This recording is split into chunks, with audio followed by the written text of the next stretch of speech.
Okay, so hello everyone. How are we doing? How is the family doing? So I just finished the Zoom call, but an idea came to me while I was waiting for the person to join. I realized I spent quite some time waiting for people to join meetings and all of that. So I thought, you know what, how about I start a segment called While I'm Waiting?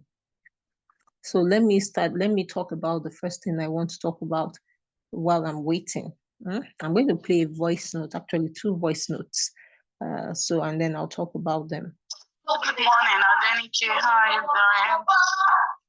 I just saw the message. What caught my attention was the one that said, if you don't like where you are, you want to country. Sometimes it can be very difficult based on some certain I feel really down this morning, but as well, have a great day.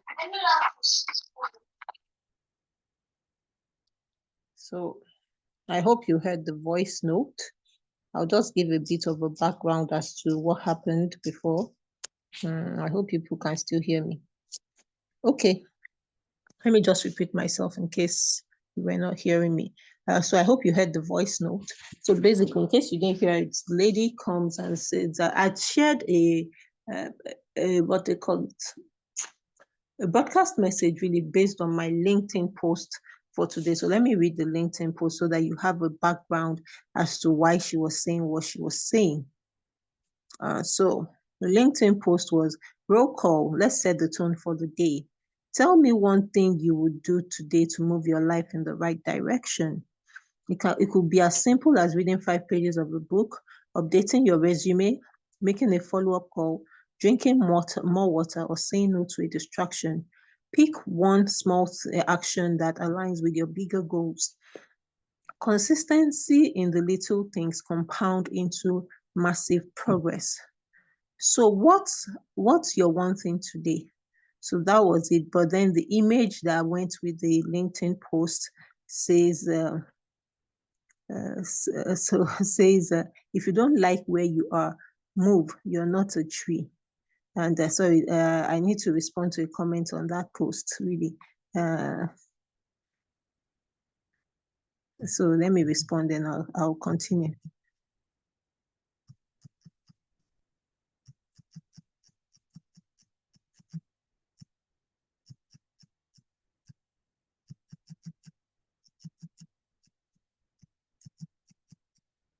Okay, so I think I've responded. Someone has told me what she's going to say yes to. And so the lady that sent the voice note was responding to the if you don't like where you are, move. You're not a tree.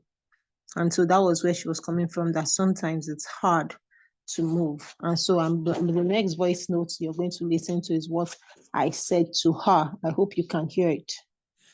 Welcome. Thank you so much for your feedback.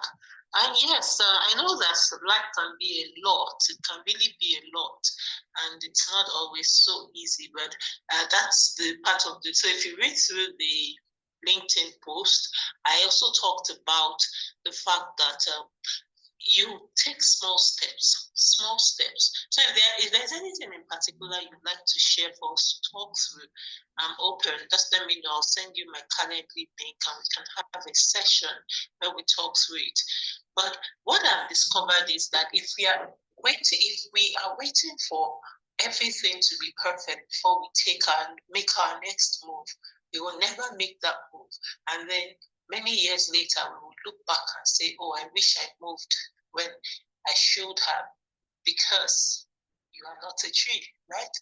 And only the tree, and even the tree may not be able to move its actual space or actual capacity, but it can move its roots. Its roots can reach farther, can go and set, because if you are not in a place where you're being nourished, you are dying. So if you're in a place where everywhere is toxic, you don't have any source of fresh water or fresh nutrients, you are using from your reserves and you will soon burn out. And so for some people, what move may mean, let me use the example of a woman in a marriage that is not so perfect, and it's, let's say, toxic really, and for some reason she's not willing to go the route of divorce and all of that because it's not maybe the expedient thing for her.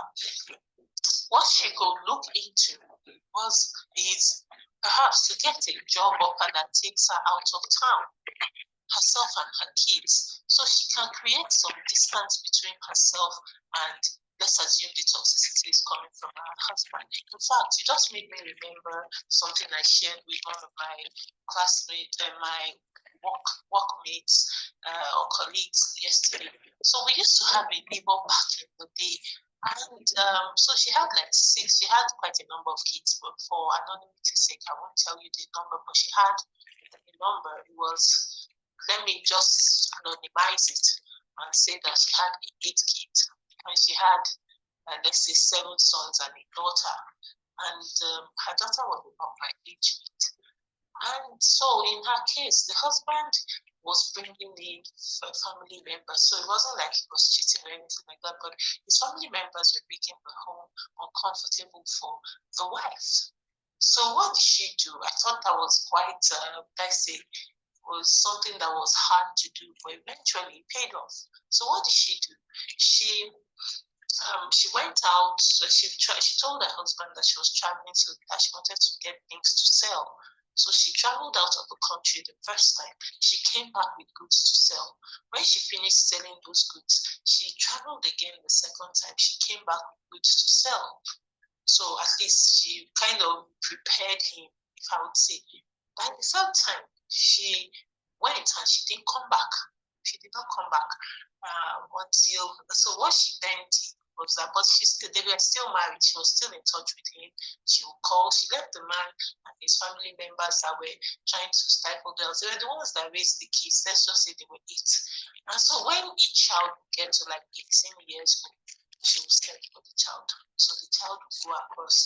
She went to a country outside Nigeria and she got citizenship. So she would send money to the family. So it wasn't like she wasn't present per se, but we used to go like, me, this woman, her heart is hard. But now that I'm older, I can now understand. And so she stayed in touch with her husband. They stayed married. She let him bring all his family members that he wanted to bring. She didn't quarrel with that, and she did what was helpful for her own sanity and mental health. And so she goes, so I think once in a while, I don't remember if she ever came around because I think she stayed until her kids were 18. So by the time the last one was in a country outside of Nigeria, then I think her husband went over, they spent some time, then they came back together, and that's how they were doing until the man passed. And now she's still alive and she still has a life, and she's not shriveled up. So I just use that as an example to say that it may be a difficult situation, but I tell you, Pastor, it will show you what you can do to move, because you are not a tree, right? And it could be a wake-up call for you to go to him and ask him, Lord, am I just settling? Am I just kind of hoping that things will get better with time without taking some corresponding action? And so, like I said, if you would like to schedule a call, please, let's do that. Let's talk. And let's make plans, godly plans that are backed by the Spirit of God to make a difference, because your life counts. It's important for your life that you are doing what God wants you to do, and you don't say because things are challenging, you are not doing what He wants you to do.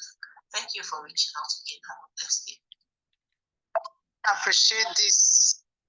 Okay, so I'll pause that voice note, and I would just like to say to anyone that may be in a similar condition, dealing with a lot, the way we like to say, either they are going through a lot or they're coming from a lot, so that you're not held up in that a lot, and you don't become the person that God has made you to be.